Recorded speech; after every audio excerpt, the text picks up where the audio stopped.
There we go. All right, it's patch day, chat. It's patch day. We've got some interesting updates coming for patch day, chat. I was expecting them to fix some of these things, but not all of them. I'm going to make this a little bit larger here. All right, so we've got pre-order beta launch, patch notes, July 7th. There's 2 messages they put in Discord. I copied these over from Discord because I don't need y'all staring at my Discord screen forever. Let's see here. It says instances. All instances should now work properly. Today's patch addressed several issues preventing instances from spinning up in-game and displaying errors on attempting to enter. These include, but are not limited to, removed errant charge check for DZ invites to multiplayer raid instance. When you leave a personal instance, you will now be placed at safe zone coords. Leaving an instance will now put you in the base zone, which is difficulty 0. A personal instance charge is now only consumed upon successful entry to the zone. That was a big problem. Fixed replay timers occurring on adding group members to personal instance zone. Players can now enter instances of the zone they are in, regardless of difficulty, or pick a zone. And some general updates, spell tiering phase 2, pet upgrades, summon pet, and water spells now add the rank of the spell to the summon pet's level, capped at player level -1.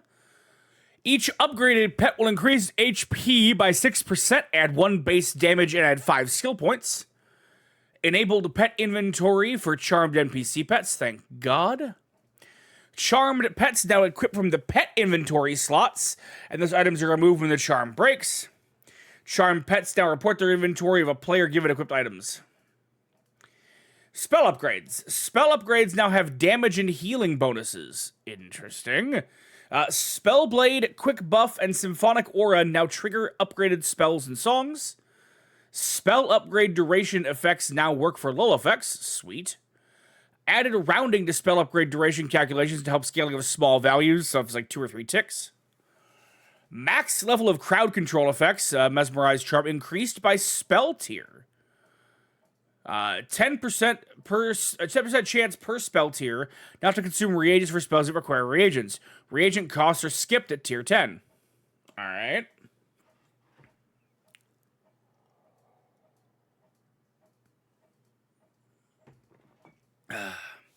Summon item spells will now summon items tier to the spell tier if the item is upgradable.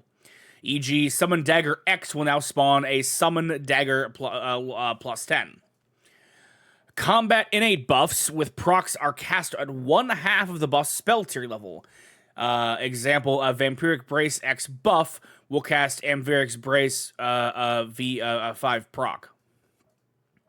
AAs.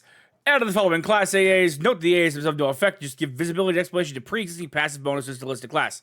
Innate Divine Healing Cleric, Innate Fighter's Tenacity Warrior, Innate Called Shot Ranger, Innate Power Strike Berserker, Innate Sneakiness Rogue. Got it. Alright, so visual cues, I'll always take more visual cues, man. Gameplay. Locked doors in the Gina will now search for bags. Will now search bags for keys, instead of requiring the keys to be held to the cursor. I cannot tell you what a change this is. This makes me so happy.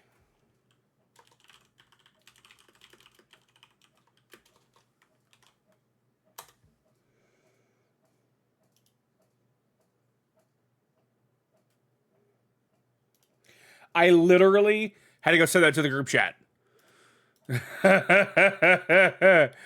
Drillsna will now no longer rapidly proc harm touch. Okay. Zombies in Missy should now appear slightly more zombie-like. All right. Trade skill vendors in the new Civilian Expedition are now on the proper faction. Wait, they were wrong? What? While in Plane of Sky, you can now summon normal non-scaled pets. Okay. Sorry, chatting more coffee. Doing quests for the Bashers of Grob will now also increase your standing with the Grob merchants. Sweet. Buff effects on players and pets with upgraded levels now persist across camping and zoning. Oh, thank God. Thank God. All right, items. This is the second part. Items. Removed low-level item haste cap. Standard haste cap rules still apply. All right. The various wind runes from the Plane of Sky can now be held in currency storage. Sweet. The gold crescent key used in the Gina dungeon is no longer temporary or no rent. All right. Okay.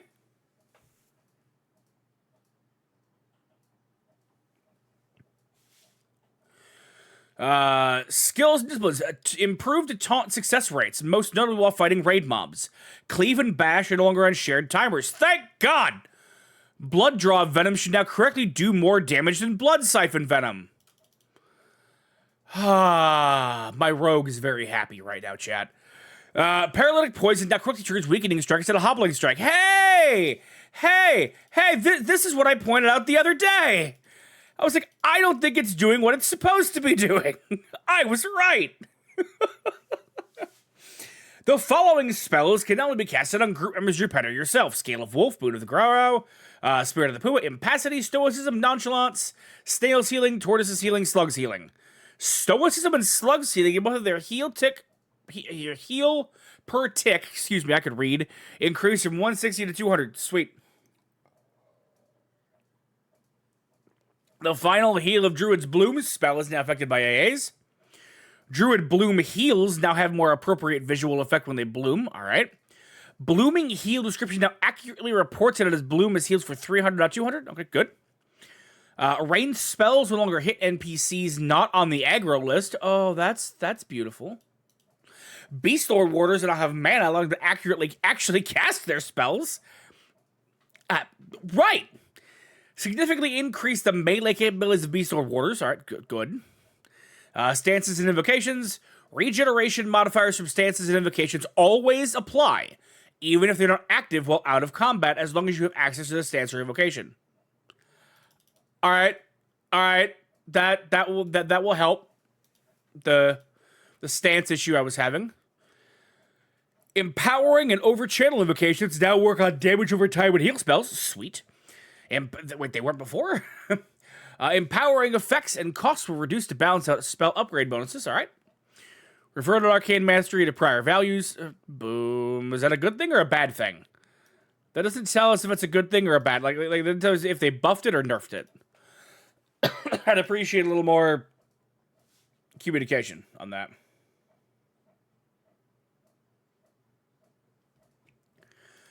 Let's see, UI. Display summon pet stats on the inventory window pet tab. Summon pets will now show their HP, mana, AC, regions, and other stats in the pet inventory tab. Sweet. Pets will now benefit from the following equipped item bonuses: attack, HP regen, mana regen. Pets should now better show the impact of buffs to HP and mana. Mind-boggling that it wasn't before. Improved HP management when adding or removing items from pets. Cool. Improved HP adjustments when entering, exiting charm. Cool. Let's see.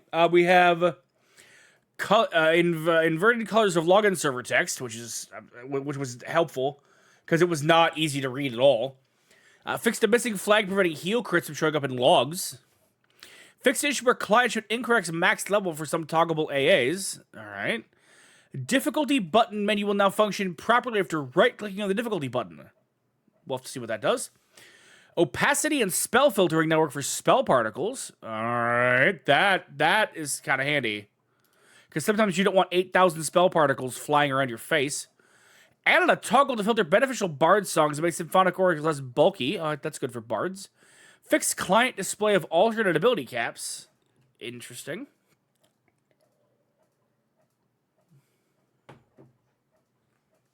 The stance and invocation bar visibility should now save properly. Fixed which default INI file the UI should use based on the resolution of the game window. Message for shielding now goes to the skills filter, excuse me. Options window context menu now function properly, such as alpha. What?